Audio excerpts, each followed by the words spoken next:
નમસ્કાર મિત્રો, શું ગોપાલ ઇટાલિયા, જિગ્નેશ મેવાણી અને હાર્દિક પટેલ હવે એક જ મંચ પર જોવા મળશે? શું આ ત્રણેય નેતાઓ જયરાજસિંહ જાડેજા અને અનિરુદ્ધસિંહ જાડેજા વિરુદ્ધ ગોંડલમાં છેડાયેલ જંગમાં ભાગ લેશે? ગુજરાતના રાજકારણમાં ખળભળાટ મચાવતા આ સવાલો એટલા માટે કે પાટીદાર અગ્રણી જિગીશા પટેલે ગોંડલમાં એક સમિતિ રચી છે, ગોંડલ હિત રક્ષક સમિતિ. આ સમિતિએ દાવો કર્યો છે કે આગામી 31 ઓક્ટોબરે ગોંડલમાં એક કાર્યક્રમ યોજાશે. આ કાર્યક્રમમાં ગોપાલ ઇટાલિયા, હાર્દિક પટેલ અને જિગ્નેશ મેવાણીને તથા રાજ્યભરના પાટીદાર ધારાસભ્યોને પણ આમંત્રિત કરાશે. હજુ આમંત્રણ અપાયું નથી, પરંતુ શું આમંત્રણ મળશે તો આ ત્રણેય ધારાસભ્યો આમંત્રણનો સ્વીકાર કરશે અને ગોંડલ જશે ખરા? ષડયંત્રો કરવામાં આવ્યા પણ અમે પાછા પડવાના નથી.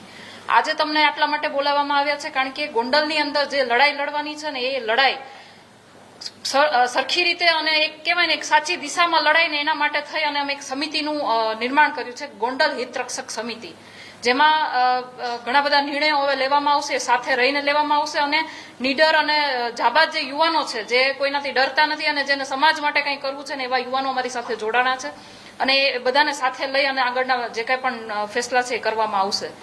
એમાંના બે નિર્ણય હું આજે તમને કહેવા માંગુ છું, તમારી સમક્ષ મૂકવા માંગુ છું અને તમારા માધ્યમથી હું ગોંડલની અને ગુજરાતની તમામ જનતાને કહેવાય ને વાત મૂકવા માંગુ છું કે અને આવકારવા પણ માંગુ છું કે ગોંડલની અંદર આવતી 31 ઓક્ટોબર એટલે કે સરદાર વલ્લભભાઈ પટેલ જેની 150મી જન્મ જયંતિ આવે છે એ દિવસે અમે એક ભવ્ય કાર્યક્રમ કરવા જઈ રહ્યા છીએ.